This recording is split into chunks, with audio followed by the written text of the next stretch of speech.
จ้าเคลียร์แคมทางเสียทางใหม่เท่าไหร่50 จานละแสนบ่จานละเช้าจานละแสนมันเผาโอ้ยามมีก็ยังมีมีเขาปลุกเอาดิโอ้เลี้ยงเอาบ่ใบน้อยกาหนาวเลยใส่ไฟเอาตอนนี้สดขนาดว่าต้องซื้อที่ไหนน้องซื้อได้ลืมซื้อแล้วมื้อนะฮะน้องฝนบ่ใส่ก็ได้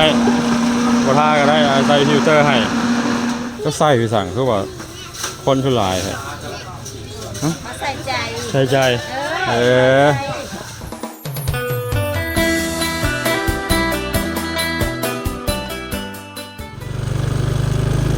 สบายดีพี่น้องหมดสู่ผู้สู่คนตอนนี้บ่าวสอนอยู่ที่บ้านหนองคำเมืองหนองบกแขวงคำมวนตอนนี้เป็นหัวห้วยหวายน้ำลงแล้วพี่น้องเลยปิดก่อนน้ำเต็มหมด2 ข้างทางหลังจากที่พายุไม่ซักเข้าลาวเนาะสุพอยมีฝนตกมาพอปันใหญ่พี่น้องวันนี้ก็แดดออกร้อน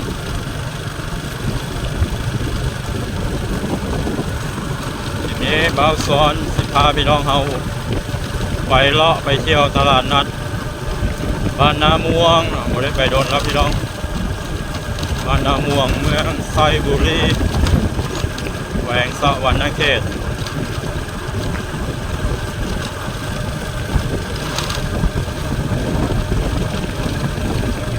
ใช้เส้นทางจาก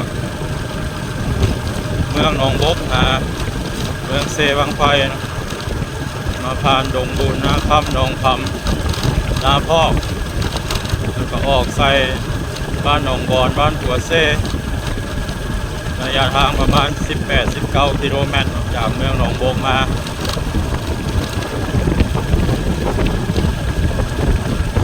ระยะนี้บ่าวสอนยังว่าท่านได้ไปทั่วทางใดเทื่อเนาะเบิ่งสภาพฝนฟ้าอากาศยินข่าวว่าวันที่20 ปลายมีพายุมาอีกแต่ว่าก็ยังพันเห็นมาเทื่อพี่น้องระยะนี้พี่น้องเขาเพิ่นก็เก็บเกี่ยวเขานะมวนเก็บเกี่ยวพักดำเขาหน้าปีสำเร็จเกือบ 99% แล้วพี่น้องยังส่วนหน่อยยังหมดแล้ว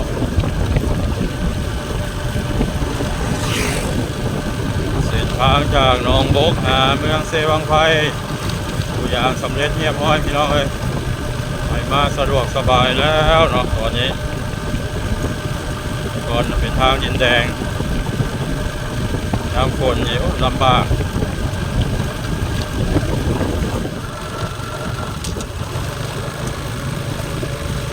ที่บ่าวสอนบ้านนาพอก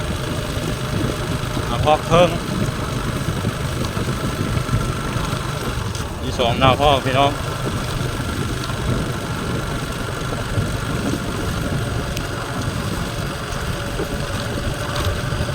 นาพอก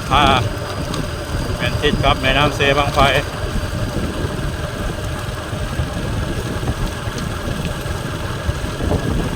นาพอกเทิงทิศกับบ้านหนองคำ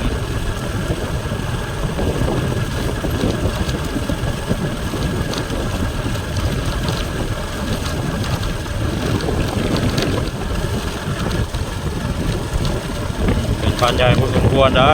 บ้านนาพอกเทิงนี่ครับเริ่มขยายเพื่อนการบ้านซองมาทางหนองคำนี่หลายพี่น้อง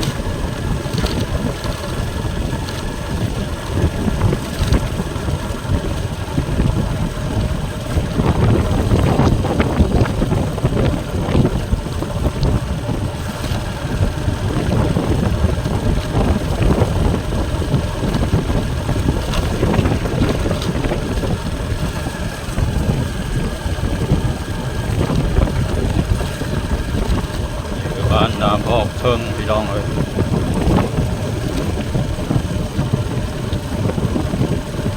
แต่เรือนหลังใหญ่ๆงาม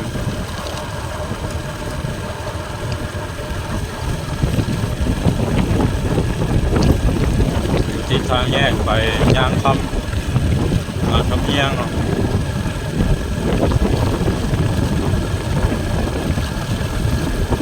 บ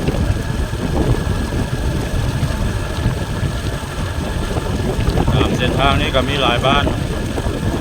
ไหลมาตั้งแต่ประสงบูรณ์นาคำหนองพำนาฟอกบ้านดังป่า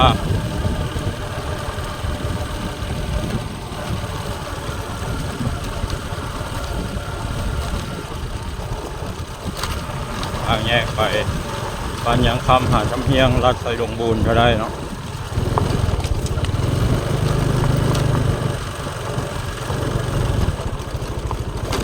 ห้วยพอกน้ำแห้งได้ตอนนี้พี่น้องวาง2 ทิศก่อนอุ้ยน้ำขึ้นสูงเนี่ยเบิ่งจากหญ้าตายเลยน้ำแห้งหลายฝนก็บ่ค่อยตกมาโซนนี้เป็นบ้านนาพอกพาติดกับบ้านดังสวรรค์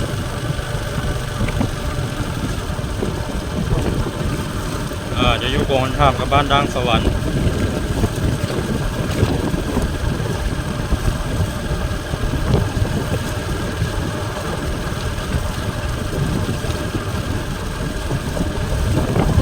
วาง2 ทิศก่อนน้ำก็เริ่มมาแล้วจะถึงหน้าบ้านนาพอกแต่ตอนนี้น้ำแห้งลงแล้วพี่น้อง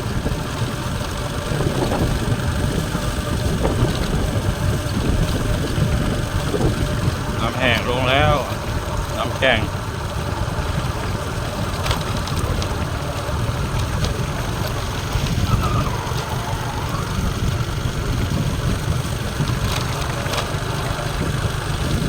อันนี้ทางกับเจ้าคุณดินขึ้นสูงเรือนอยู่ทางลุ่ม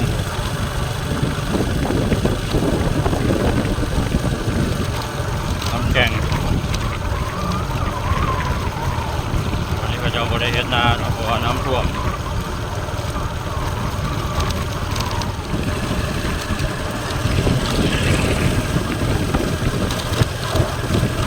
เสบังไฟยัง6 กิโลเมตร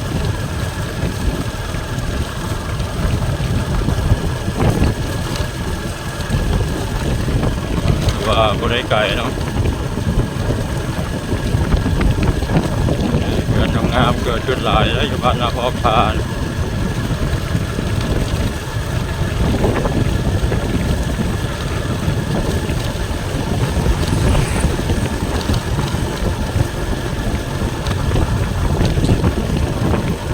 ธรรมชาติป่าไม้ก็ยังอุดมสมบูรณ์เนาะFC นี่มีปลอดภัยหลายพี่น้องเลยทั้งสกินหน่อไม้นะปลอดภัยรับใหญ่ๆทั้งพกขา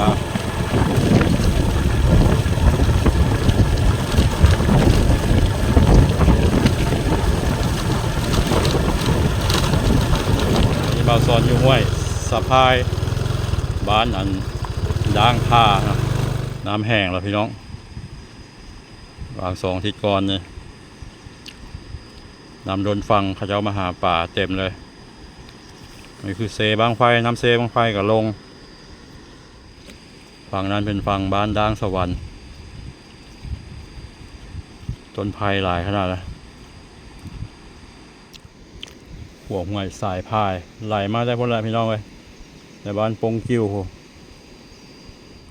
ตอนฝนตกใหม่ๆเนี่ยป่าขึ้นหลายพี่น้องเลยห้วยสายพาย3-4 เอาป่าบ้านด่างพา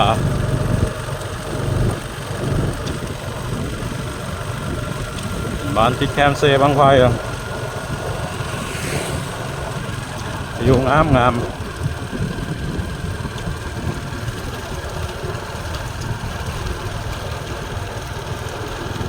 ฝั่งนี้ก็ให้งามพี่น้องเลย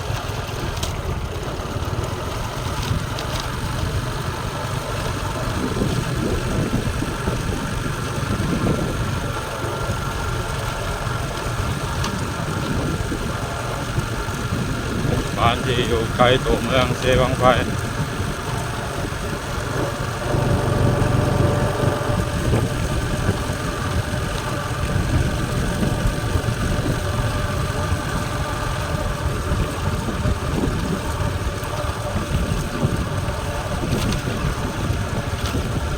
เขตนี้เห็นได้ทั้งนาปีแล้วก็นาแซงพี่น้อง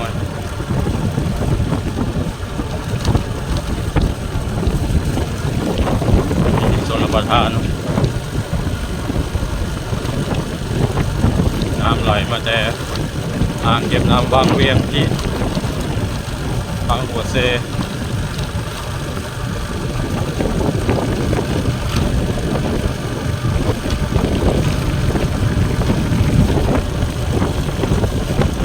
ตลาดน้ำม่วงอยู่เมืองไซบุรีเลยเนาะ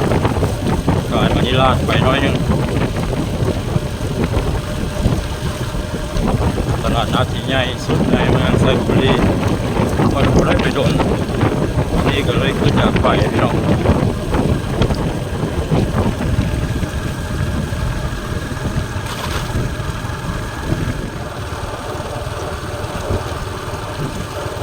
หมดบ้านหน้องบอนแล้วพี่น้อง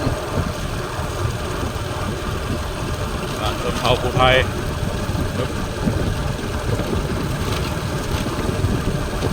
บ้านใหญ่บ้านดังอยู่ในเมืองเซบางไฟ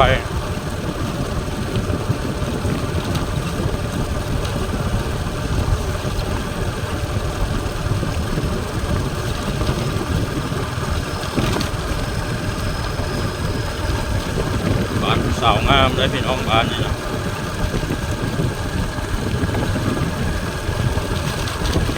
ยอมรับสาวภูไทยบ้านใดงามหมด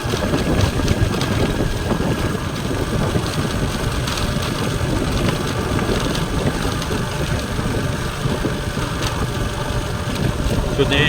ทางผู้ยางเพิ่นยังบ่ทันลงสันที่2เทื่อเนาะเราลงสันที่1พี่น้องบริษัทอาจจะกลับมาลงสันที่2อยู่เนาะเลี้ยวขวาไปทางหัวเซกเลี้ยวซ้ายเข้าไปทางบ้านหนองบอนเนาะเข้าไปในบ้านใหญ่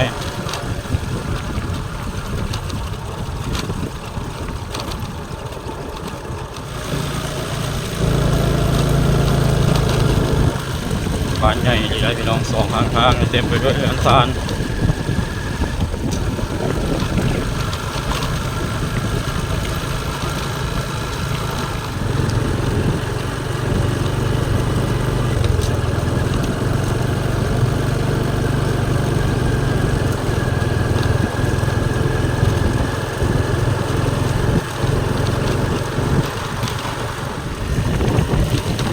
จะเรือนงามพี่น้องบ้านหนองบอนทางก็ซื้อพัก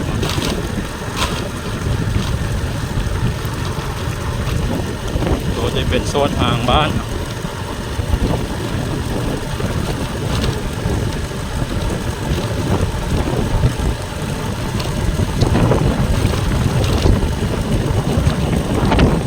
เป็นซานเมืองเซบางไฟก็ว่าแม่น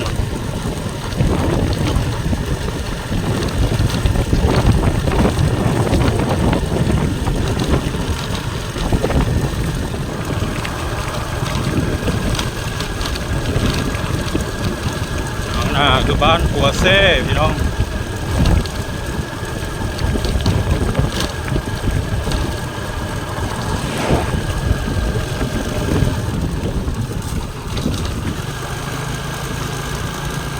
ตอนนี้กำลังมีเพลงดัง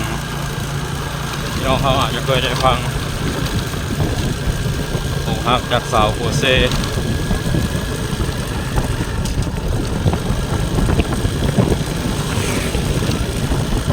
เขาก็เสหัวใจเพก็หลงหมักเจ้าเพลงของบ่าวน้อยเพชรอุทัย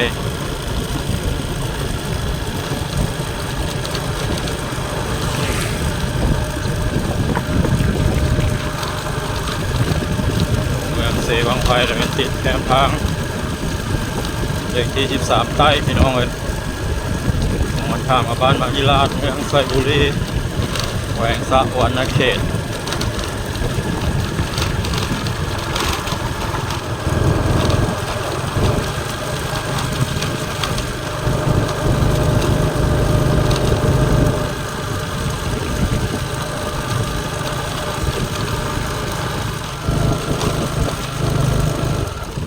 หน้าเอิ้น3 แยกหนองบอนเขาเลี้ยวขวามันลงไปทางสวรรค์เลี้ยวซ้ายขึ้นท่าแขกที่รอเบิ่งตัวเมืองไว้ยังเนาะตอนนี้เขาจะเคลียร์แคมทางเสียทางใหม่เฮ็ดตู้เฮ็ดทานกายออกมาก็ได้ม้าต้นหมอกต้นไม้ก็ได้ตัดพี่น้อง อันนี้อัปเดตใหม่ล่าสุดเลยเนี่ยอากาเฮ็ด2-3 มื้อก่อนนี่พี่น้องแต่มาออกงดงานได้ปุ๊บเกินออกมา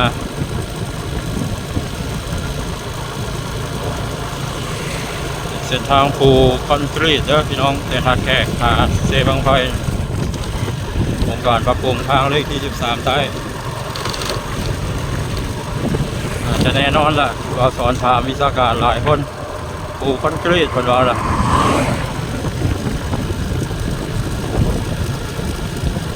พี่น้องรอเบิ่งเลยกันหน่อย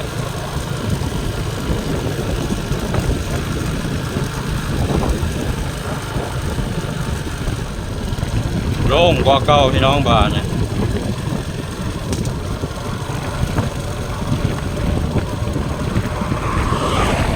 ที่อาจจะมีคันคูกลางทางกับกระจังเนาะรอถ่ายติดตามเบิ่งพี่น้องดอกไฟเยียงทางเพิ่นใส่แน่นอน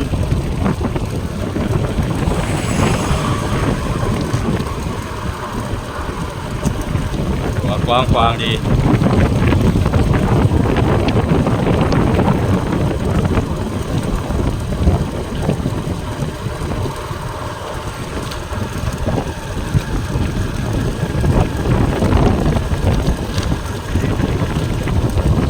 เป็นปลูกต้นจำปาใส่ไม้เนาะ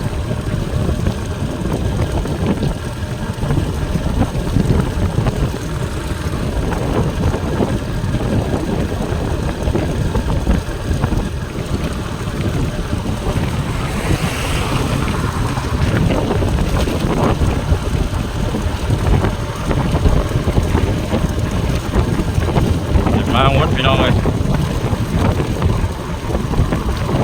มาหมดได้เนาะ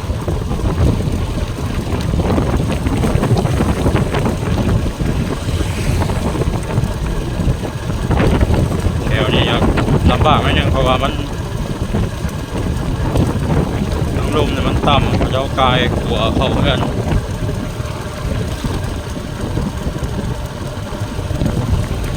มาหมดเลยเนาะ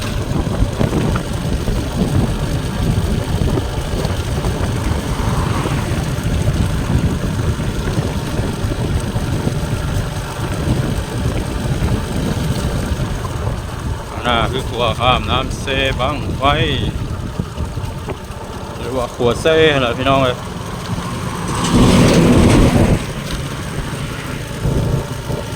น้ำเซลงหลายเลยฝั่งนี้คือบ้านมานิราชเมืองไซบุรีบ้านใหญ่เลย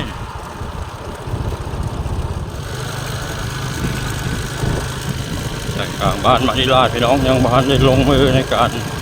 เฮ็ดทางไม้เพื่อเนาะเคลียร์แคมทางไว้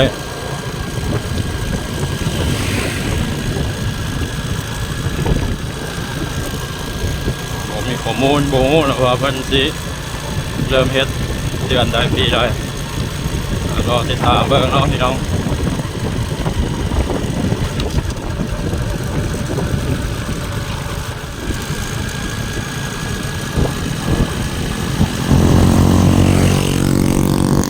เป็นวันอาทิตย์พี่น้องเลยเราสอนจะไปตลาดนัดน้ำม่วงมื้อวันอาทิตย์ก็แน่ใจว่าสิมีคนหลายบ่มื้อนี้อาทิตย์นึงเปิด3 เทื่อวันอังคารแล้วก็วันศุกร์วันอังคารวันศุกร์คนหลายวันอาทิตย์เราบ่ค่อยปานใดพี่น้องเลย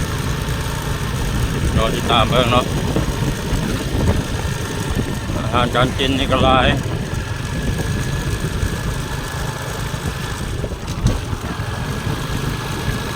เราสอนมักอาหารธรรมชาติอยู่ตลาดน้ำม่วงเนี่ย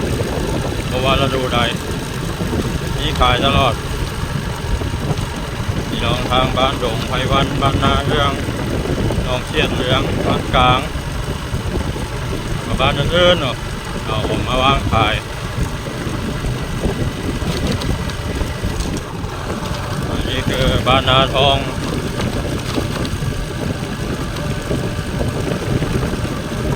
มีประตูโขงใหญ่เข้าเมืองไซบุรี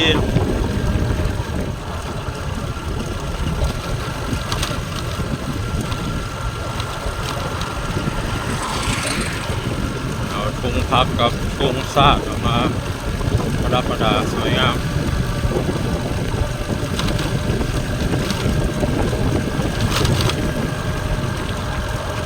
อาญาทองยินดีต้อนรับทานเข้าสู่เมืองไซบุรีพระเจ้าจะเอาหูปใบเสมาหรือว่าอิศิลาจารึกมาเป็นมาอยู่ในป้ายโฆษณาเนาะเพราะว่าเมืองไซบุรีนี่เป็นเมืองหนึ่งที่มีวัตถุโบราณเก่าแก่เนาะนั่นก็คือหินใบเสมาทางบ้านนาม่วงแล้วก็บ้านกลางก็มีเนาะ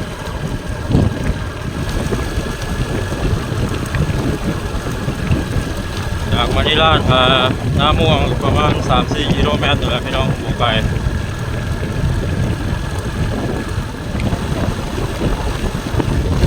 แล้วนี้เขาจะปลูกไม้ยูคา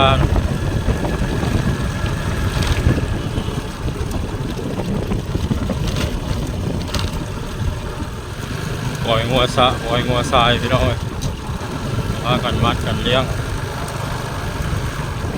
เวลาเกิดอุบัติเหตุมาสมมติว่ารถตำงัวนี่ถามหาเจ้าของงัวบ่เห็นนะอะไรก็ปฏิเสธบ่อยากยอมรับเลยเพราะว่าค่าแปลงรถกับค่างัวนี่ค่าแปลงรถมันแพงกว่าเขาสละทิ่มงัวนะแต่ว่าเวลายามเลี้ยงคนบ่สนใจปล่อยตามธรรมชาติปล่อยมันกินหญ้าตามแคมทาง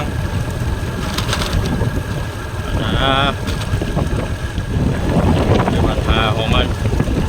เอางัวก็เอาได้เยอะเนาะแต่ว่าเอาไปขายราคามันบ่พอซ้ำบ่พอค่าแปลงรถซ้ำพี่น้องเสียหายตอนนี้เราสอนฮอดเขตบ้านนาม่วงแล้วพี่น้องแต่ว่าเป็นโซนนอกเนาะนาม่วงกับมีนาม่วงใหม่นาม่วงเก่านาม่วงเก่าแล้วจะมีใบเสมาหรือว่าอินทรีราจารึกเอาจากทางใหญ่ไปประมาณ 3-4 กิโลเมตร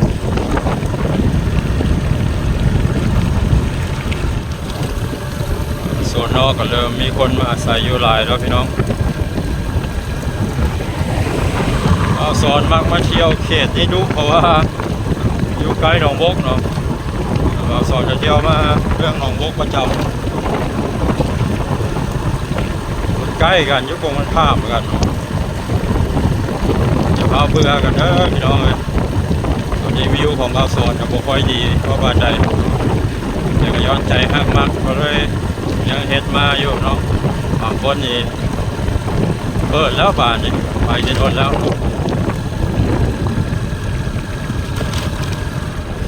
ค่าน้ำมันก็เริ่มขึ้นอีกเลยน้ำมันแอสซังเนาะขึ้นอีก 3,000 จีบน่าจะลิตร30 ปลายกว่า1,000 จีบพี่น้องจากที่มีข่าวเนาะ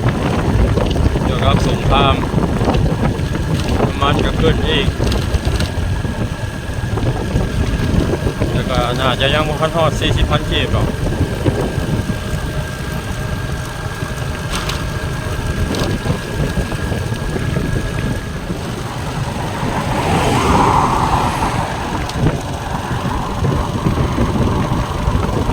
นาม่วงแล้วพี่น้องไปพบกันอยู่ที่ตลาดนัดนี่ครับตลาดนัดนาม่วงแล้วโอ้มื้อนี้คนบ่ค่อยหลายเลยพี่น้องเอ้ยเป็นวันอาทิตย์เนาะการขายน้ำหวานน้ำปั่นเนาะ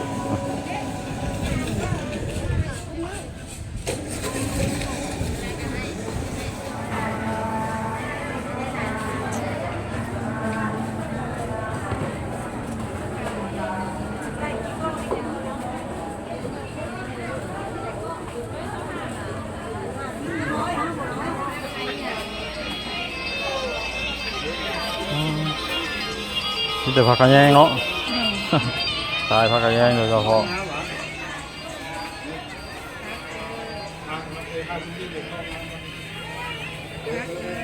โอ้หน่อใหญ่ขนาดก็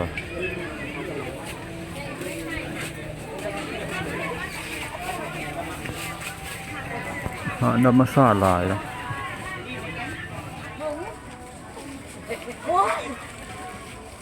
เนาะตัวเลย ใช่ถุงยาง ถูกเขาบอกง่ายก็ไรไม่ได้ธรรมดาที่นี่ ผักพี่เลอะนี่มาเท่าไหร่ ไทยใช่ทุกอย่าง มา5,000 ห้าหักดาวได้ เอิ้นพักอย่างก็ขายา5,000มา2 มัดง่ายเก็บเองบ่โอ้ผักได้ผักน้ำนะ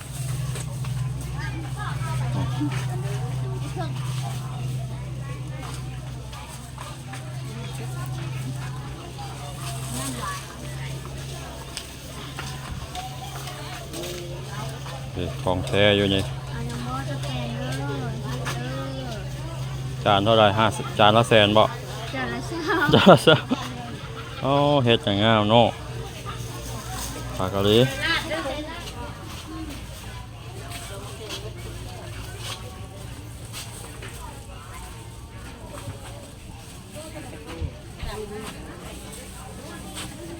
ของลาวบ่ของไทยนะ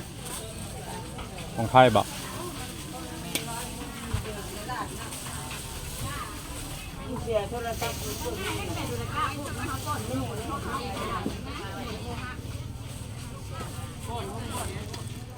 ก็ให้มืดๆนะอยู่กระดาษพอดีมากอะบ่ได้พักเลยนู่นสิ เอาเหล้าเนาะน้องอ้อยบ่ เรา เอาเหล้า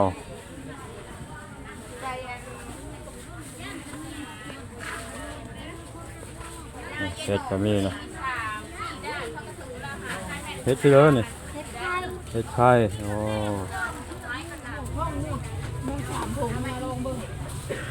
เมียงแม่ มันที่เด้อนะฮะมันเผาโอ้ยามนี่ก็ยังมี มันเขาผูกเอาดิ โอ้ทงเท่าไหร่ เรื่องของกุ้งแบบ มันเผาทงเอาทิพมะม่วงเลย เอาอันนี้ ส้มบ่มะม่วงนะ มันเผามันเผามังม่วงนี่ทรงเท่าไรทาง 10,000 บาทมันเท่ากับมีงาน ผ่าน ที่ตายมันเท่าป้า มันสิหวานอยู่บ่ หวาน หวาน มันผูกมันผูเด้ อืมยามนี้ก็มีมันเผาเลย เราปลูกเป็นคนผูเด้ เอาไม้กระแสนก็มี ป้าเพิ่นป้าเพิ่น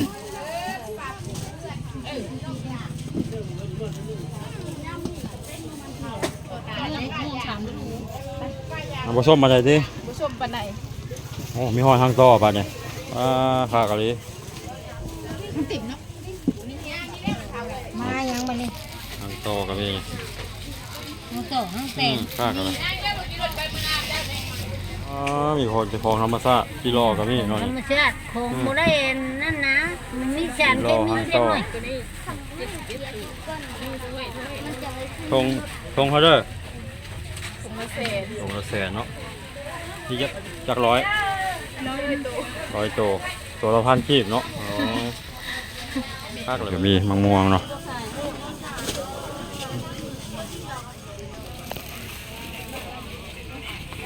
อันนี้ก็คล้ายบอกสมโอเนี่ย ขายเจ้า เขาจะเอาไว้กินโอ้หน่อไม้กระแสนก็มีเนาะนี่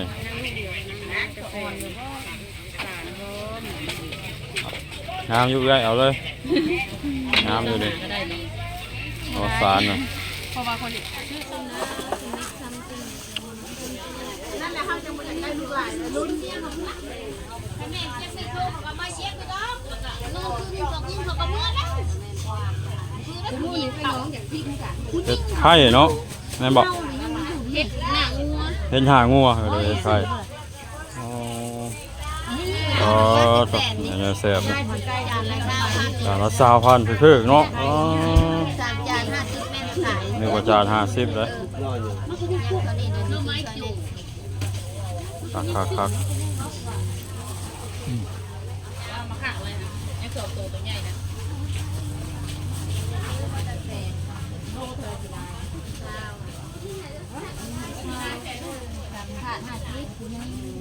เขาขายเป็นโล ปลาข้าวแตนเชียว เทียน ที่ซอยนี่ คอยังก็ ก็เทียน คอเขียนเป็นเทียนคอ แมนคือเลี้ยงเอาบ่ บ่ใบอ้อยกาหนาวเลย ใต้ไฟเอา สายไฟเอาจับใบอ้อย อ๋อโถลายแท้ว่างามขนาดน่ะโตเสมอเดียวบ่เนาะ ฮะ โตซ้ำเดียวบ่เด้อ ได้สร้างกัน คักปลาก็มีนี่ปลาแห้ง บอกพ่อใหญ่มากินเลย อ๋อตัวใหญ่แท้ปลาพี่เลยนี่ โล40นี่ ปลาพี่อ่ะปลาจีน ตัวนี้ปลาใน มันได้น้ำเทินบ่ ไล่90เอา ปลาหน้ากายบ่ หมอกปลาน้ำคองอะไรตัว โอ้ปลาจีนเนี่ย ถุงนั้นบอก ค่อยเห็น ตกละโลแล้วเป็น ปลาในปลาในสดขนาดปลาโตปลาคดปลาบูไอ้เด้อ ไก่สุดไก่จะไง นั่นบ่พอ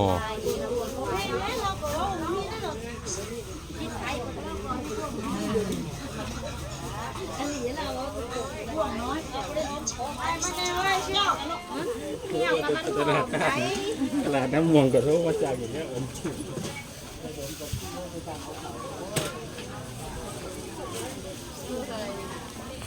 หมักหุ้งกับ10,000กับมี9,000กับมี5,000กับมี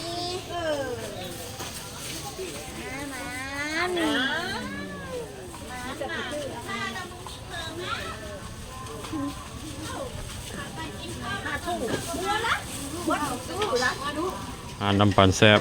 คนเรียนชิวกันเลยมีปันมังไม้บ่ฮะมิดอะโวคาโดจอกเข้าได้จอก30จอก20ได้บ่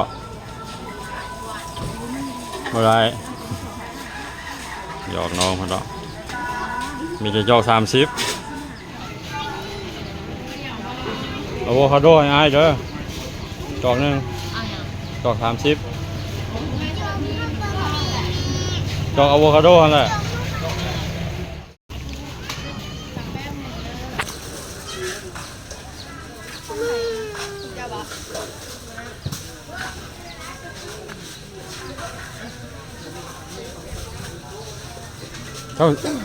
ก็ใส่ไปสั่งคือว่าคนทุลายใช่ มาใส่ใจ ใส่ใจใส่ใจสมพอได้สิ สาวมาใส่ใจเลย คนอยู่เรียนชิวกันนะรีนะคนหลายรีฮานนี่นะย้อนไม่ค่างามแล้ว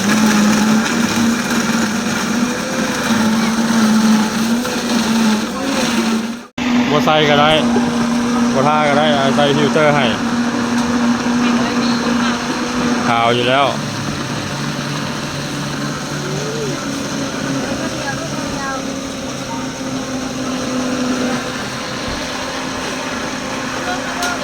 คนนิยมขนาดทานนี่นะทานน้ำปั่นเนาะทางปั่นหมักไม่สดแล้วก็ปั่นผง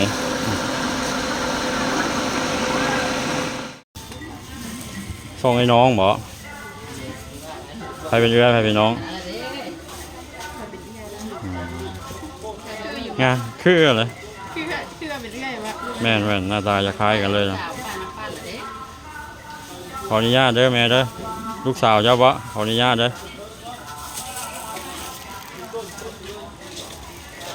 ขายดีเลยห้านอื่นก็ธรรมดามีแต่ห้านเดียวเนี่ยบ่ยักมันบ่ฮะห้านเดียวเนี่ยบ่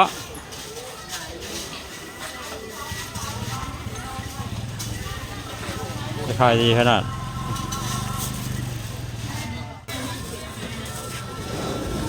ฮอดบ่ร้อยเจาะมือตลาดนี่แหละน่าจะฮอดไอ้เบิ่งเลยปอกายใส่หมดทุกอย่างร้อยจอกมันก็ได้เนาะจอกละ30 เดี๋ยว15,000 ฮะเอา เริ่มต้น15,000ทำหมักไม่สด30 อ๋อปันพงละ15เนาะเอาไอ้เข้าใจผิด เริ่มต้น15,000 โดยที่ว่า30หมดเนาะหมักไม้ละ30 ทำหมักไม่สดละ30 โดย เข้าใจผิดซื้อเท่าไหร่น้องซื้อได้ลืมซื้อแล้วมั้งนะฮะน้องฝนเอื้อยเจ้าได้ซะเอื้อยเจ้าฮะไม่ได้ยินละ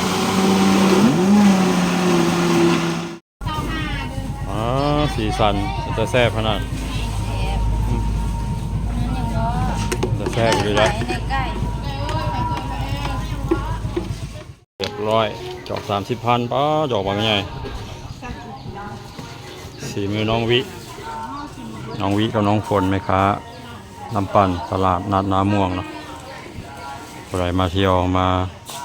ซื้อเครื่องตลาดน้ำม่วงกับมาแวะได้นะ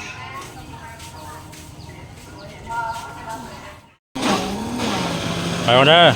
ไม่ได้ไอ้มาอุดหนุนไหมไปแล้วน้องฝนเจ้หวังที่นี่ก็คือคลิปภาพบรรยากาศอยู่ที่ตลาดนัดบ้านน้ำม่วงเมืองไซบุรีแขวงทอดนะเขตน้องพี่น้องบุรีมารอโดดแล้วคนบ่ค่อยหลายบันไดเนาะถ้าเป็นวันอังคารวันศุกร์ตอนแรกเนี่ยคนหลายบรรยากาศก็ที่ประมาณนี้อาหารการกินก็หลายมีทั้งอาหารธรรมชาติอาหารทะเลเนาะพืชผักอาหารตามฤดูกาลพี่น้องเลยทีนี้มาแวะซื้อน้ำปั่นน้องฝนน้องวิเนาะอาหารน้ำปั่นแต่ว่าคนนิยมหลายอาหารนี้หมดตลาดมีอาหารเดียวแต่ข้าเจ้ากันจะมีสูตรมีวิธีเฮ็ดให้มันแซ่บแหละคนจึงติดใจเนาะเย็นชิวกันซื้อดับทางเบาสอนน้ำเนาะวันนี้เบาสอนจะเดินทางกับน้องบ๊อบป่าเนี่ยสิไปทางวันบางนาวไปข้ามเรือบากอยู่นาว่างเนาะสิบุกข้ามทางเก่า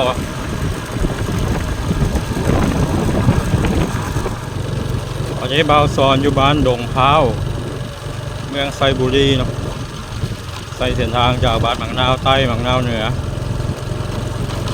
ลงมาดงพร้าวรัดไส้สมสะอาดบ้านดงพร้าวนี่วิวงามขนาดนี้น้อยอันบางนาวบริทายให้เบิ่งเนาะเพราะว่าทางมัน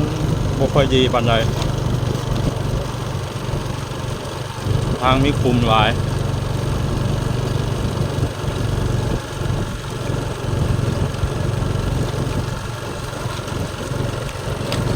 ก็เลยมาทายบ้านดงพร้าว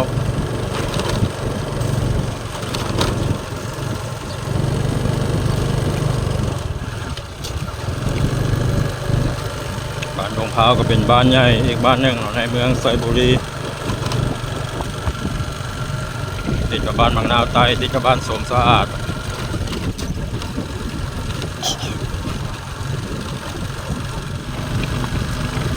ตอนนี้เบาสอนฮอดบ้านสมสะอาดแล้วพี่น้องเป็นบริเวณโซนแคมเซ่เนาะโซนทางบ้านดงพร้าวถนนหนทางก็สิยากในยามฝนพี่น้องบางบอนก็สบายอยู่บ้านสมสะอาดหรือว่าบ้านบุ้งแต่ก่อนเป็นบ้านบุ้งโก่งข้ามกับบ้านนาวางใหญ่ข้าเจ้าก็เลยมักเว้าคลองกันว่าบ้านบุ้งนาวางแต่ว่าปัจจุบันเปลี่ยนชื่อมาเป็นบ้านสมสะอาดแล้วใส่น้ำมันที่นี่พี่น้องอยู่บ้านบุ้งมีปั๊มน้ำมันแล้วปัญหาก็เปิดไม่ไหม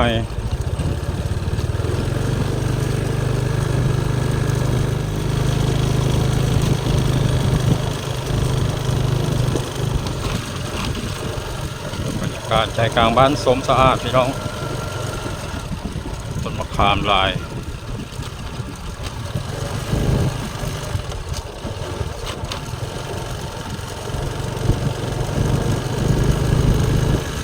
ตลาดนัดพร้อมเนาะพี่น้องเปิดทุกวันเสาร์วันอาทิตย์ตลาดนัดอยู่ทางหน้ามีเรือปลาขามไปทางฝั่งนาว่าง